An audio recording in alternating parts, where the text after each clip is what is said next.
बिस्मिल्लाहिर्रहमानिर्रहीम। अस्सलाम वालेकुम स्टूडेंट्स, हम पढ़ रहे थे 10th केमिस्ट्री का चैप्टर नंबर 8, यानी कि लास्ट चैप्टर है आपकी बुक का। और इस चैप्टर से हमने कुछ टॉपिक्स पढ़ लिए थे। आज का हमारा टॉपिक है सॉल्वेज प्रोसेस। Salvage process.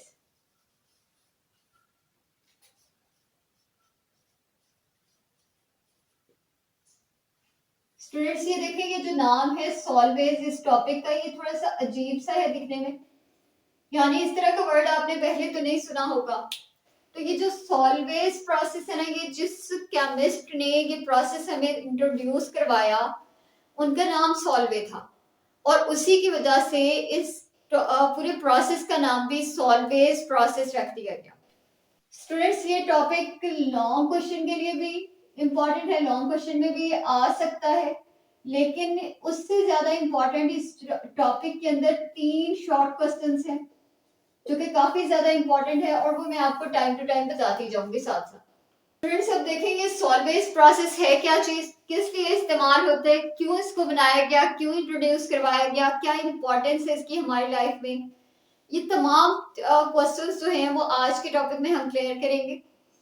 लेकिन सबसे पहले मैं आपको बताती चलूं कि ये प्रोसेस हम इस्तेमाल करेंगे Na2CO3 को बनाने के लिए। Na2CO3 वॉशिंग सोडा है, वॉशिंग सोडा।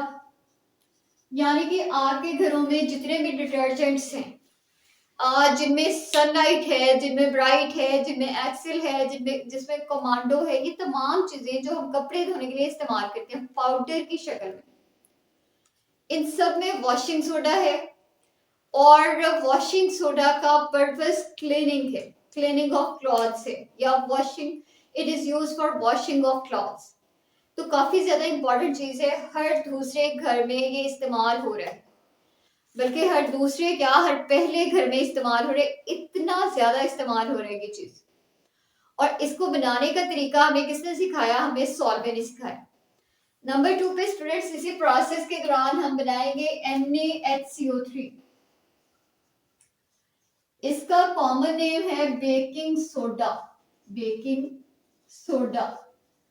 और बेकिंग सोडा, बेकिंग पाउडर का नाम आपने सुना हुआ है, किचन में इस्तेमाल होता है बेकिंग पर्पसेस के लिए।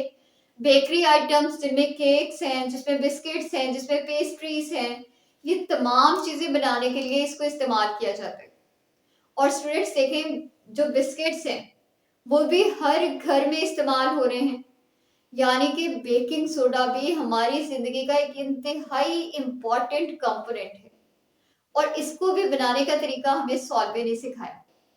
लेकिन सॉल्वे ने जो इसके ना इन दोनों लेकिन जो इन दोनों चीजों के केमिकल नेम्स हैं वो वॉशिंग सोडा और बेकिंग सोडा नहीं है। Na2CO3 का नाम है सोडियम कार्बोनेट, सोडियम कार्बोनेट, जबकि वॉशिंग सोडा इसका जनरल नेम है, आम जुबान में इसको वॉशिंग सोडा कहा जाता है। और NaHCO3 है सोडियम बाइकार्बोनेट। क्या नाम है इसका, सोडियम बाइकार्बोनेट। और ये जो बेकिंग सोडा मैंने लिखा हुआ है स्टूडेंट्स, ये इसका जनरल नेम है। तो हमें बनाना क्या क्या है, हमें बनाना है वॉशिंग सोडा और बेकिंग सोडा। और इन दोनों चीजों को बनाने के लिए कुछ चीजें वो इस्तेमाल करता है सॉल्वे, और उन तमाम चीजों को रॉ मटेरियल्स का नाम दिया जाता है, रॉ मटेरियल्स का नाम दिया जाता है। रॉ मटेरियल्स मतलब वो तमाम कंपोनेंट्स जिनको हम यूज करेंगे।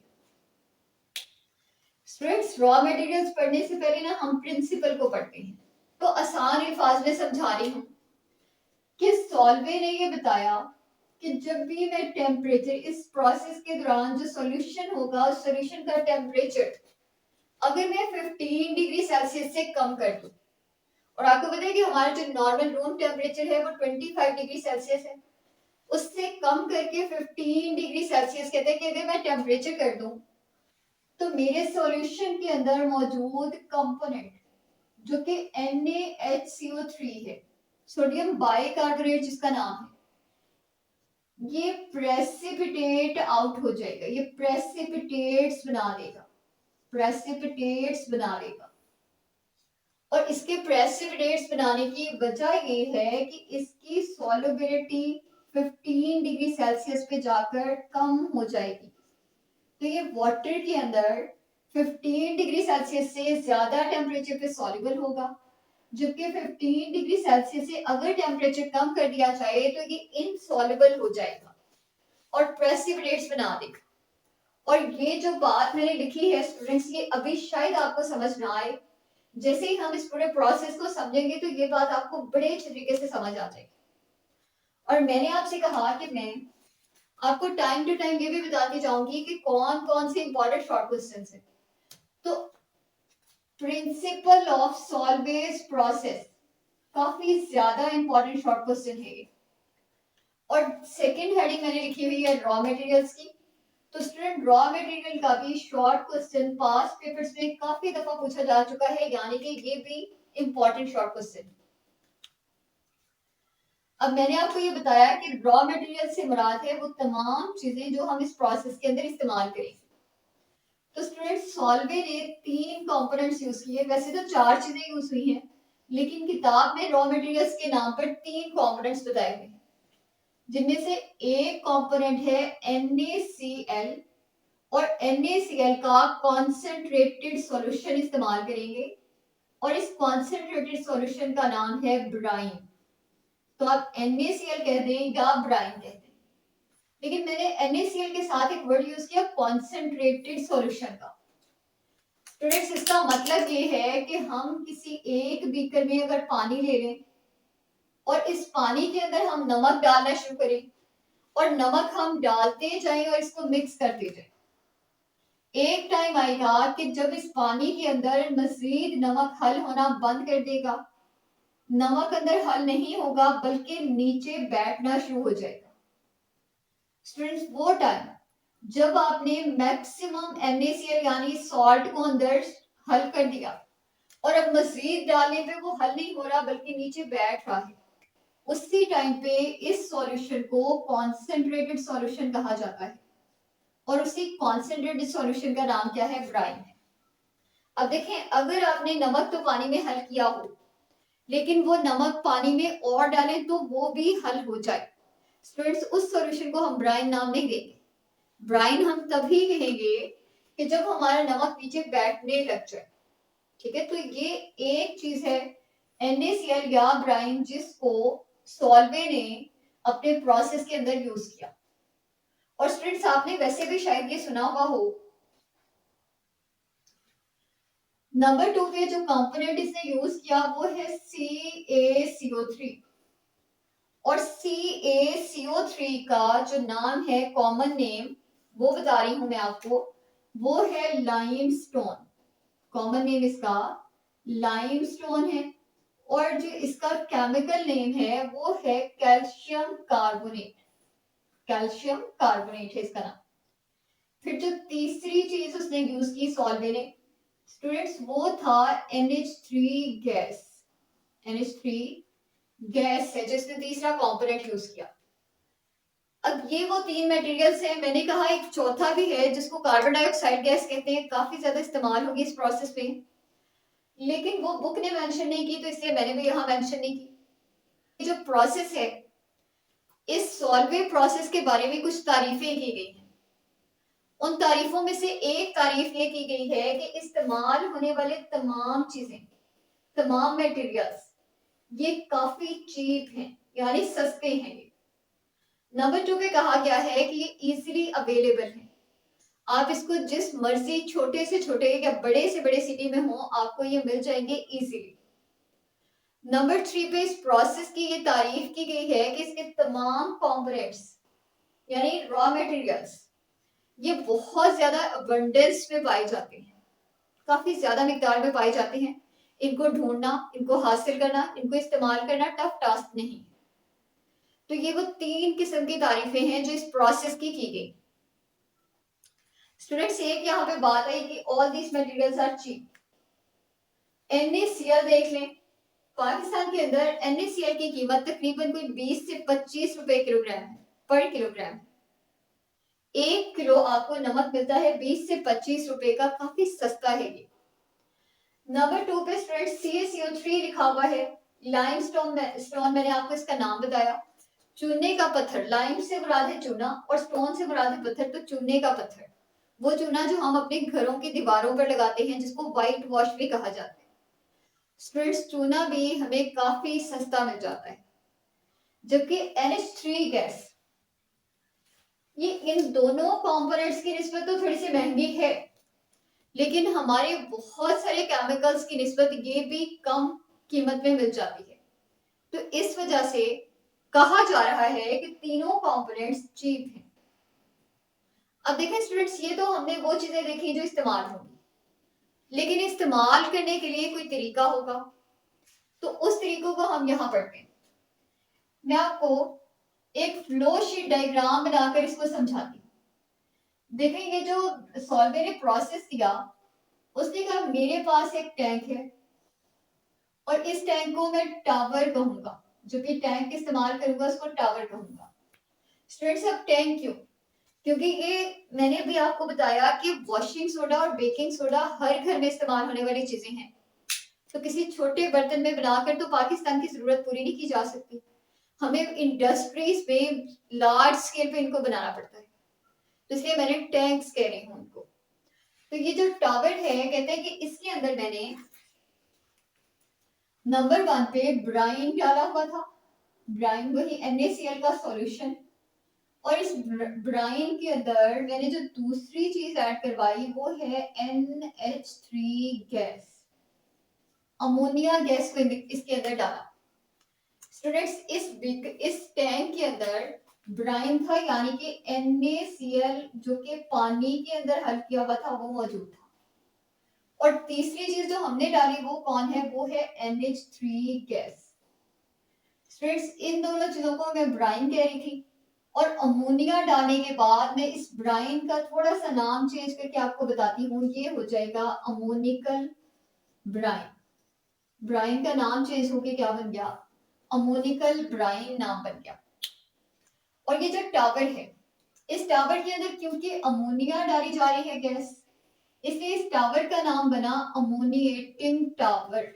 अमोनिएटिंग टावर है इसका नाम, अमोनिएटिंग टावर इसका नाम है। अब स्टूडेंट्स, ये जो पूरा प्रोसेस है इसको 5 या 6 स्टेप्स में उसने डिवाइड किया हुआ है, और ये हमारे इस प्रोसेस का पहला स्टेप है। और इस पहले स्टेप के अंदर हो क्या रहा है? अमोनिया को ऐड करवाया जा रहा है, और अमोनिया को ऐड करवाकर ब्राइन को अमोनिकल ब्राइन बनाया जा रहा है। इसी वजह से इस स्टेप का नाम बनेगा preparation of ammoniacal brine. Ammoniacal brine की प्रिपरेशन की गई नंबर 1 पे। तो ये मैंने कहा आपका फर्स्ट स्टेप है इस पूरे प्रोसेस का। स्टूडेंट्स, फिर इस अमोनिकल ब्राइन को नेक्स्ट टावर के अंदर शिफ्ट किया गया, और इस टावर के अंदर इसी अमोनिकल ब्राइन को डाला गया है, जो कि NaCl, वाटर और NH3 है। और इस स्टेप में एक और जो नई चीज एंटर करवाई जाएगी वो होगी carbon dioxide gas, CO2 gas अंदर डाली। तो अब यहां तक टावर में 3 चीजें थी, और यहां आते ही टावर में हो गई 4 चीजें। अब ये चारों कंपोनेंट्स हमारे इस टावर के अंदर मौजूद हैं, और ये चारों एक दूसरे के साथ रिएक्शन करते हैं। लेकिन यहाँ पर 2 मुख्तलिफ रिएक्शंस होते हैं, जिनमें से फर्स्ट रिएक्शन में ये तीनों चीजें हिस्सा लेती हैं, यानी वाटर, कार्बन डाइऑक्साइड और NH3, ये तीनों मिलते हैं और मिलकर ये तीनों बना देते हैं NH4HCO3, एक प्रोडक्ट बना देते हैं। स्टूडेंट्स, पहले तो वेरीफाई करें कि क्या जो प्रोडक्ट हमने लिखा है वो सही है या नहीं है। उसके लिए हमें चेक करना पड़ेगा कि हमारे रिएक्टेंट्स और प्रोडक्ट्स में जो एलिमेंट्स हैं और जो उनके नंबर ऑफ एटम्स हैं, क्या वो इक्वल हैं। तो यहाँ देखिए, प्रोडक्ट के अंदर 1 नाइट्रोजन है, इनके नीचे कुछ नहीं लिखा, यानी कि 1 नाइट्रोजन, और रिएक्टेंट्स में भी नाइट्रोजन 1 ही है। स्टूडेंट्स, प्रोडक्ट्स में हाइड्रोजन 4 ये वाले और 1 ये 5 हाइड्रोजन है, और जब मैं रिएक्टेंट्स में देखती हूँ तो 3 हाइड्रोजन ये और 2 हाइड्रोजन ये, यानी कि टोटल 5 ही हाइड्रोजन। फिर नेक्स्ट जो एलिमेंट मैं देखूंगी वो है कार्बन, और कार्बन के नीचे कोई नंबर नहीं लिखा हुआ, यानी कि इसका एक एटम है, और रिएक्टेंट्स में भी जो तीनों हिस्सा ले रहे हैं देख लें एक ही कार्बन। और फिर हमारा लास्ट एलिमेंट है ऑक्सीजन, जिसके 3 एटम्स हैं, और यहाँ रिएक्टेंट्स में भी टोटल 3 एटम्स हैं, तो यानी कि ये रिएक्शन, यानी कि ये प्रोडक्ट हमने सही लिखा हुआ है। स्टूडेंट्स अब ये रिएक्शन हो रहा है इस टावर के अंदर, और ये तीनों चीजें मिलकर ये बना रही हैं, तो यानी कि कुछ टाइम के बाद ये तीनों चीजें खत्म हो जाएंगी और उन तीनों चीजों की जगह ये एक चीज बच जाएगी। तो हमारे टावर के अंदर एक तो NaCl होगा और दूसरा ये प्रोडक्ट होगा NH4HCO3। फिर ये NaCl और NH4HCO3 ये दोनों रिएक्शन करेंगे, और जब इनका आपस में रिएक्शन होगा तो इस रिएक्शन के दौरान NH4HCO3 का HCO3 यानी सेकेंड हाफ, और NaCl का Cl यानी इसका भी सेकेंड हाफ, ये दोनों अपनी जगह एक दूसरे के साथ चेंज कर लेंगे, और इस रिएक्शन को रिप्लेसमेंट रिएक्शन कहा जाता है, या फिर इसी रिएक्शन को सब्स्टिट्यूशन रिएक्शन कहा जाता है, और ये वर्ड्स दोनों आप पढ़ चुके हैं चैप्टर नंबर 2 में।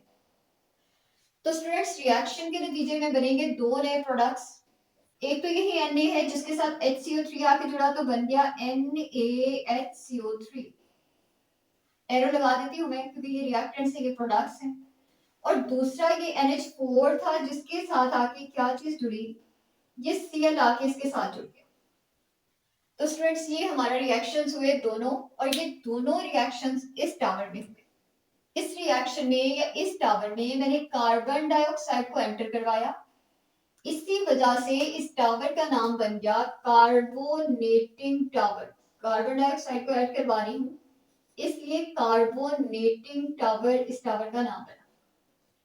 और ये हमारा सेकेंड स्टेप है स्टूडेंट्स, ये पूरा इसी टैंक के अंदर हो रहा है, और यहां तक ये पूरा सेकेंड स्टेप है, और इस सेकेंड स्टेप को फिर हम नाम क्या देंगे, हम देंगे कार्बोनेशन का नाम, यानी एडिशन ऑफ कार्बन डाइऑक्साइड। और कार्बोनेशन हमने किस चीज की करवाई, इस चीज की, और इस चीज का नाम क्या था, अमोनिकल ब्राइन था, तो कार्बोनेशन ऑफ अमोनिकल ब्राइन हमने करवाया। और स्टूडेंट्स ये है हमारे इस प्रोसेस का सेकेंड स्टेप, ठीक है। फिर हम जरा आगे चले, लेकिन उससे पहले ना आप इन तमाम प्रोडक्ट्स के नाम लिखना सीखें। देखिए NaCl का तो आप सबको ही पता है कि इसका नाम है सोडियम क्लोराइड, ठीक है, सोडियम क्लोराइड इसका नाम है। जबकि ये जो NH4HCO3 है, HCO3 पूरे का नाम है बाइकार्बोनेट, बाइकार्बोनेट, और NH4 का नाम है अमोनियम, अमोनियम नाम है इसका, मैं यहां लिख देती हूँ, तो अमोनियम, और सेकेंड पार्ट का नाम है बाइकार्बोनेट, तो पूरे कंपाउंड का नाम बना अमोनियम बाइकार्बोनेट, ये इसका नाम है। स्टूडेंट्स फिर यहाँ पे आ जाए तो NH4 का नाम मैंने अभी अभी आपको बताया अमोनियम है, और Cl का नाम आपको पता है कि क्लोराइड है, क्लोराइड, क्योंकि ये आयन है, Cl आयन होगा तो क्लोराइड होगा। अब स्टूडेंट्स आयन क्या होता है, आयन का मतलब है कि अगर किसी एलिमेंट के किसी एटम पे चार्जेस हो, चार्ज हो तो उसको हम कहते हैं आयन, और यहाँ पे हमें पता है कि Cl पे माइनस चार्ज है और NH4 पर प्लस चार्ज है, इसलिए इसका नाम है क्लोराइड, ठीक है। फिर दूसरा प्रोडक्ट देखें तो Na तो हमें सबको ही पता है सोडियम है, और HCO3 का नाम मैंने यहाँ आपको लिखना सिखाया कि इसका नाम है बाइकार्बोनेट, तो सोडियम बाइकार्बोनेट एक प्रोडक्ट बना हुआ है। स्टूडेंट्स इसका नाम सुनते साथ ही आपके माइंड में कोई बात क्लिक करनी चाहिए थी, और वो ये करनी चाहिए थी कि हमने यही कहा था कि एक प्रोडक्ट हम सोडियम बाइकार्बोनेट बनाना चाहते हैं, वो यहाँ बना हुआ है। लेकिन स्टूडेंट्स देखें मैंने आपसे कहा कि इस टैंक के अंदर वाटर है, तमाम चीजें जो बन रही हैं इनके अंदर वाटर के पाए जाने की वजह से ये तमाम प्रोडक्ट्स है एक्वस, लिक्विड की शक्ल में होंगी, जबकि हमारे जो किचन में पाया जाने वाला बेकिंग पाउडर है या बेकिंग सोडा है, वो तो लिक्विड नहीं है, वो तो पाउडर है। तो फिर उसको पाउडर कैसे बनाया जाए? स्टूडेंट्स, इसको पाउडर बनाने के लिए हमने कहा था कि NaHCO3, यहाँ लिखा हुआ है NaHCO3 प्रेसिपिटेट्स बना देगा। प्रेसिपिटेट से मुराद है फुटकियां बना देगा और इसकी सॉल्युबिलिटी कम हो जाएगी, यानी कि पानी के अंदर इनसॉल्युबल हो जाएगा। लेकिन कब होगा? उस वक्त होगा जब हम टेम्परेचर इस पूरी चीज का कम करके कहां तक ले जाएं? 15 डिग्री सेल्सियस तक, या उससे भी कम कर दें। तो स्टूडेंट्स, नेक्स्ट स्टेप में इसी टावर, जिसको हमने कार्बोनेटिंग टावर कहा, इसके अंदर ये सब हो रहा है। इस कार्बोनेटिंग टावर का टेम्परेचर मैं कर देती हूँ 15 डिग्री सेल्सियस। और 15 डिग्री सेल्सियस टेम्परेचर करने के बाद ये NH4Cl पे तो कोई फर्क नहीं पड़ेगा, ये जैसा था वैसा ही रहेगा। जबकि फर्क पड़ेगा NaHCO3 पे, और ये बना देगा प्रेसिपिटेट्स। मैंने कहा फुटकियां से बन जाएगी और फुटकियां टैंक के नीचे बैठ जाएंगी। स्टूडेंट्स, अब ये लिक्विड है और ये उसके अंदर बनी हुई है फुटकियां। यूं समझे कि ये चाय है और ये है अंदर चाय की पत्ती। अगर आप चाय की पत्ती को निकालना चाहते हैं चाय से, तो आपको छानना पड़ेगा। और हम भी क्या करते हैं कि NaHCO3 को छान कर तो नहीं निकाल पाते, लेकिन हम क्या करते हैं, हम करते हैं इसको फिल्टर। ये देखिए, ये था फिल्ट्रेशन का वो प्रोसेस जो आपने 9th क्लास में पढ़ा था। आपने ये कहा था कि फनल के अंदर फिल्टर पेपर लगा दो और फिल्टर पेपर के ऊपर से अपने उस सॉल्यूशन को उठाकर डालना शुरू कर दो। और हमने यहाँ से ऐसे ही किया, सॉल्यूशन डाला। सॉल्यूशन जब मैं, अगर चाय मैं यहाँ से गुजारूंगी तो जाहिर है पत्ती ऊपर रह जाएगी, और ये NaHCO3 है जो फुटकियां यानी गाढ़ा हो चुका है, ये ऊपर रह जाएगा। जबकि ये NH4Cl जो कि लिक्विड फॉर्म में है, ये सारा नीचे निकल जाएगा। हमारे इस स्पीकर के अंदर पड़ा हुआ है NH4Cl यानी अमोनियम क्लोराइड, और यहाँ ऊपर बच जाएगा NaHCO3 यानी कि सोडियम बाइकार्बोनेट। ठीक है स्टूडेंट्स, लेकिन ये जो फिल्ट्रेशन का प्रोसेस है ना, अगर आपने प्रैक्टिकल किया हुआ है तो आपने देखा होगा कि ये काफी स्लो प्रोसेस है। और इस स्लो प्रोसेस को थोड़ा सा तेज करने के लिए, स्पीड अप करने के लिए हम क्रूसिबल्स को यूज करते हैं, क्योंकि इंडस्ट्री पे ये काम हो रहा है, इंडस्ट्रीज के अंदर लार्ज स्केल पे काम हो रहा है, तो हम फिल्ट्रेशन में इतना टाइम तो जाया नहीं कर सकते। तो फिर वहां पे हम क्रूसिबल्स का यूज करते हैं। और क्रूसिबल क्या चीज है स्टूडेंट्स, वो आपको फर्स्ट ईयर में जाके पता चल जाएगा कि वो भी फिल्ट्रेशन के लिए इस्तेमाल होने वाली छाननी जैसा ही कुछ है, लेकिन वो छाननी शीशे से बनी हुई होती है, लोहे से नहीं बनाई जाती। ठीक है, तो उसका हम यूज करेंगे। अब देखिए स्टूडेंट्स, जब मैंने इस टेम्परेचर को 15 डिग्री सेल्सियस तक कम कर दिया, और मैंने उसके बाद क्या किया, उसके बाद मैंने अपने सॉल्यूशन को किया फिल्टर, यानी कि नेक्स्ट मेरा जो स्टेप है वो होगा फिल्ट्रेशन का। फिल्ट्रेशन का तो हमारे इस प्रोसेस का जो थर्ड स्टेप है वो है फिल्ट्रेशन। ये थर्ड स्टेप है। हमने इसको फिल्टर तो कर लिया, लेकिन ये अभी भी पाउडर्ड फॉर्म में तो नहीं आया। तो इसको पाउडर्ड फॉर्म में लाने के लिए, क्योंकि ये गीला है यहाँ से निकालने के बाद, तो मैं इसको करूंगी हीट। और जैसे ही मैं इस किस चीज को हीट करूंगी, ऑब्वियसली NaHCO3 यानी सोडियम बाइकार्बोनेट को। जैसे ही मैं इसको हीट करती हूँ, तो किताब ने इस हीटिंग को नाम दिया हुआ है कैल्सिनेशन का। क्या नाम दिया? कैल्सिनेशन का। तो स्टूडेंट्स, कैल्सिनेशन का मतलब है हीटिंग, यानी हम यहाँ हीट करेंगे। और कैल्सिनेशन आपकी किताब में फोर्थ स्टेप बताया हुआ है इस पूरे प्रोसेस का। ठीक है, अब कैल्सिनेशन के बाद ये जो NaHCO3 है, ये रिएक्शन ही लिख रही हूं मैं इसका, ये 2 से 3 प्रोडक्ट्स बनाता है, जिनमें एक Na2CO3 बनाएगा, दूसरा प्रोडक्ट ये वाटर बनाएगा, और तीसरा प्रोडक्ट यहाँ CO2 बनेगा। इस रिएक्शन को गौर से देखें तो यहाँ रिएक्टेंट्स में Na एक है, जबकि प्रोडक्ट्स में 2 है।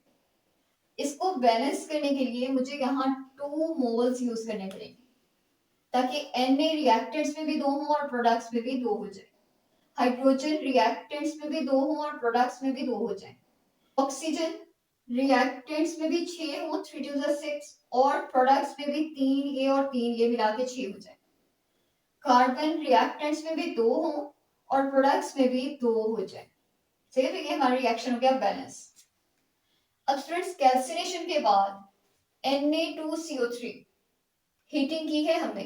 हीटिंग के दौरान वाटर तो वैसे ही इवेपोरेट हो जाएगा, भाप बन के उड़ जाएगा, और ये जो CO2 गैस है इसको हम किसी सिलेंडर में फिल कर लेंगे, और फिल करने के बाद ये साइकिल हमारा चलता रहेगा, और हमें पता है कि सेकंड स्टेप में हमने CO2 को यूज करना था, तो वो जो सिलेंडर हम फिल करेंगे उसको हम बार बार इस स्टेप में यूज करते जाएंगे।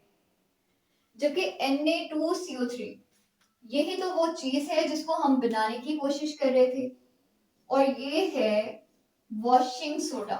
यहाँ लिखा हुआ है कि ये बनाना चाहती हूँ Na2CO3, तो इसका नाम हमने सोडियम कार्बोनेट कहा था, ये बन गया वो प्रोडक्ट जो हम बनाना चाहते थे। स्टूडेंट्स ये तो हमने बना लिया, लेकिन सॉल्वर ने हमें बताया हुआ है, कहते कि NH3 गैस आप कह रहे हो कंपैरेटिवली थोड़ी सी महंगी है, क्योंकि ये महंगी है तो आपको हर बार खरीदनी नहीं पड़ेगी, मैं इस गैस को प्रोसेस के एंड में रीजनरेट करवा दूंगा, यानी कि उस NH3 गैस को आप बार बार सिलेंडर फिल करते जाएं और बार बार यूज करते जाएं। नंबर 2 पे वो कहते हैं कि जब मैंने ये कहा कि यहाँ CO2 गैस बन गई है और इसको हम बार बार यूज करेंगे, लेकिन जब मैंने रिएक्शन स्टार्ट किया, पहली दफा ये रिएक्शन शुरू करवाया, तब ये CO2 गैस कहाँ से आई? रीजनरेट तो बाद में हुई है, यूज तो हम इसको बाद में करेंगे, पहली दफा यूज होने वाली CO2 कहाँ से आई? अब ये 2 क्वेश्चन है जो हमारे अभी रहते हैं कि NH3 को कैसे रीजनरेट करवाया जाए, और ये CO2 जो कि हमने यहाँ यूज की है ये कहाँ से आई? तो स्टूडेंट्स इसको समझने के लिए आप जरा यहाँ गौर करें। मैंने NH3 गैस को यूज कर लिया, मैंने ब्राइन को भी यूज कर लिया, लेकिन CaCO3 को मैंने अभी तक यूज नहीं किया। इस CaCO3 को, जिसका नाम लाइमस्टोन यानी चूने का पत्थर है, इसको लाइम किल्न के अंदर, लाइम मतलब चूना और किल्न मतलब भट्टी, चूने की भट्टी में डालकर इसको हीट किया जाता है, और जैसे ही इसको हीट किया जाता है 2 से 3 प्रोडक्ट्स, 2 प्रोडक्ट्स बनाता है। एक तो वही CO2 गैस जो हमने यहाँ यूज की ये बनती है, और साथ ही साथ CaO बनता है।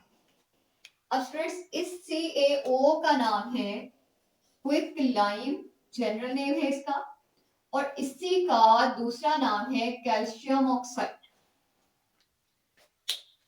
स्टूडेंट्स ये जो कैल्शियम ऑक्साइड है, CO2 को तो हमने यूज कर लिया, क्या CaO को हम जाया कर दें?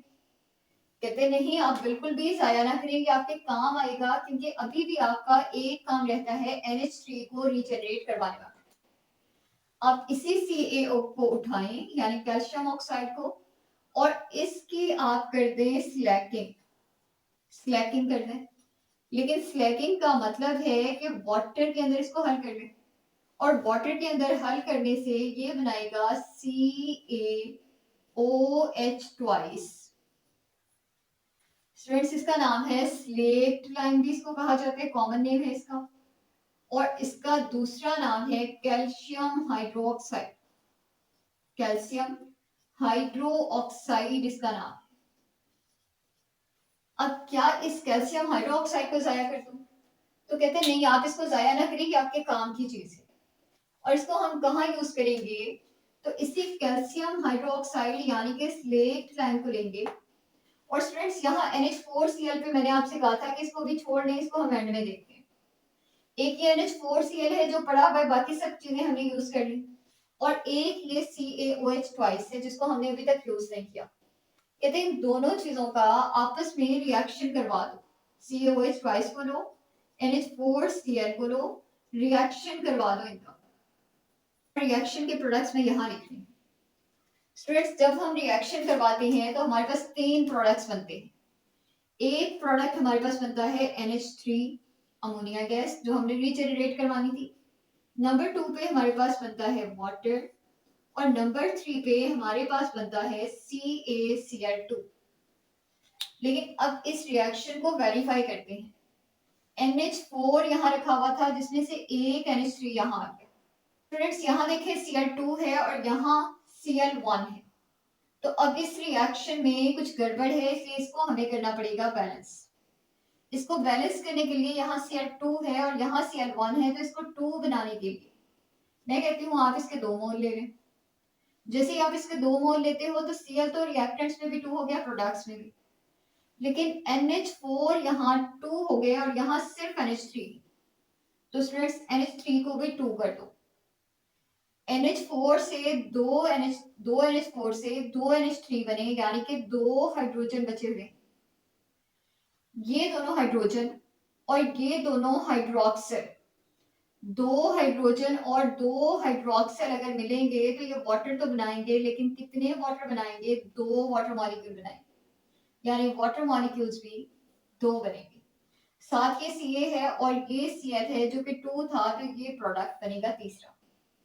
स्टूडेंट्स ये वो अमोनिया गैस है जिसको हमने रीजनरेट करवाना था, ये वो CO2 गैस है जिसको हमने रीजनरेट करवाना था, ये वो Na2CO3 है जिसको हमने बनाना था, और ये वो NaHCO3 है, सोडियम बाइकार्बोनेट है, जिसको हम बनाना चाहते थे।